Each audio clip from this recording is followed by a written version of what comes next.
Welcome, everyone, to Yarn Slingers.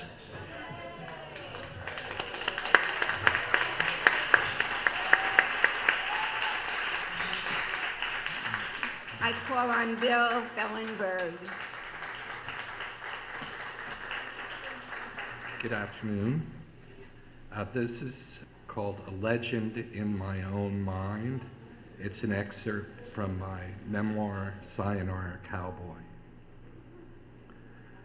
By the time I finished 7th grade at 13, I had survived humiliation and failure and basked in success and triumph.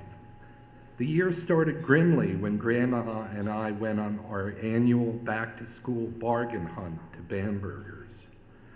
Finding sneakers for Jim was the last item.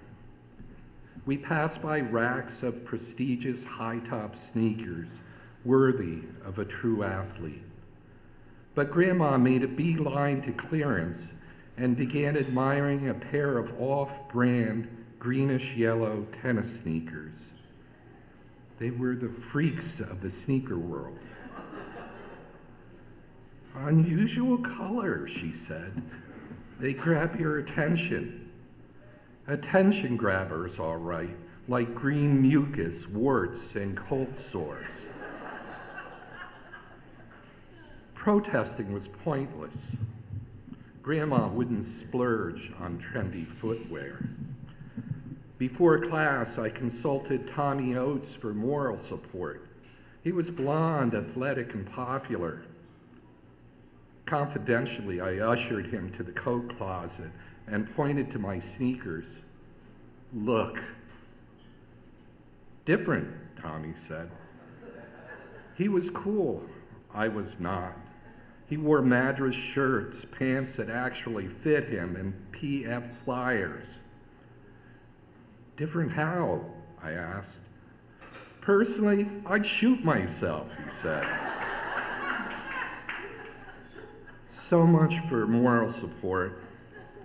In my mirror, I saw the half-Japanese loser with bad posture, a big mouth, a front tooth turned dark from an accidental baseball bat. Now, I was also a geek with bilious green sneakers. If the sneakers didn't kill me, the monotony would. After the Lord's Prayer and the Pledge of Allegiance, it was off to the tortoise races, sitting on your butt, begging 3 o'clock to hurry. Our teacher, Mr. Stafford, young and earnest, had curly hair and wore horn-rimmed glasses that he'd remove when he meant business. Bored and anxious, I occasionally blurted amusing insights and made vulgar gestures when he turned his back. Stafford imposed punishments to encourage better citizenship. Depending on the infraction, he sentenced offenders to transcribe the Gettysburg Address, the Declaration of Independence, and ultimately the U.S. Constitution. I copied the nation's founding papers so often that Stafford remarked, "You may have a future as a jailhouse lawyer." I related this to Orrin Reiner, the smartest kid in Ardina. He had a cheery disposition and resembled a chipmunk in a good way. Smugly, I said, Stafford thinks I could be a jailhouse lawyer. Imagine me, the next Perry Mason. Orrin said, not exactly. He meant you'd be behind bars doing pro bono legal work for other convicts. Pro what? But all this didn't matter much compared to my obsession with Joanne Bartolo. Joanne! Imagine Annette Funicello and Sophia Loren rolled into one. Fun on the beach, yet so continental. Like most of the mouth breathers at Ardina, I had a crush on her. Occasionally, she'd speak to me. Once she caught me staring at her, smiled, and said, "You have a face only a mother could love." We both laughed. Ha ha ha. When I confided to Orrin about my crush, he replied, "You're a glutton for punishment, Billy. Forget it unless you want more misery." My outlook improved when Stafford cast me as a lead in the class play, a parody of old-time melodramas. The villain, Thomas T. Trouble, threatens to foreclose on the mortgage of the hapless old folks' home unless their lovely orphan granddaughter marries him. Stafford said I was perfect for the part, dark, sneaky, self-absorbed, and obnoxious. I took it as a compliment. Anyway, Stafford gave Joanne the part of Penelope, the delicious granddaughter. If only there was a kissing scene. I was on cloud 9. My dream might come true. I'd become cool. Semi-cool would do. I was an actor. I memorized my lines at home and practiced in front of a mirror.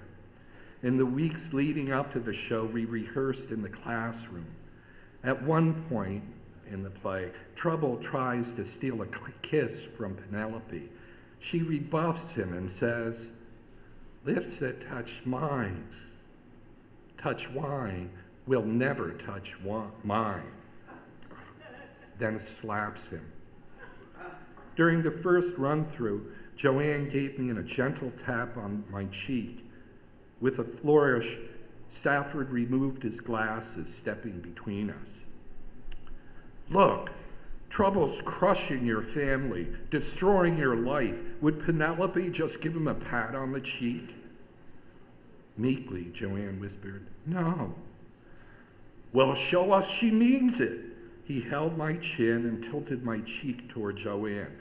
"Go, Penelope," he exhorted. Yes, she yelled. Fire blazed in her eyes. I held my breath. Her palm landed on my face like a 20-pound Easter ham. The thunderclap sent me beyond pain. My cheek shed a layer of burnt skin. My eyes jangled loosely in their teary sockets. The class roared and cheered for more. Yes, it hurt like hell, but I was living the dream. I was in show business. As the class calmed down, Stafford congratulated Joanne. "Good job, but let's take it easy until showtime. We don't want Fellenberg in a coma." The response to the play was as good as it got in 1960 in the boondocks of Monmouth County, New Jersey.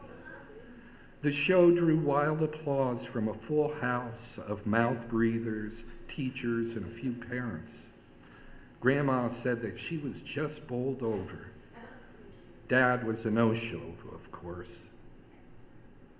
But the best part was, after the curtain dropped, Joanne threw herself into my arms, and we kissed like two crazy people. Not really. No, never. That night, I lay in bed, applause still churning in my head. I was something, all right. I hope I hadn't peaked too early. The full moon poured into my room and washed over my loser sneakers, tossed carelessly on the floor. A reminder, I was just a legend in my own mind. Yeah.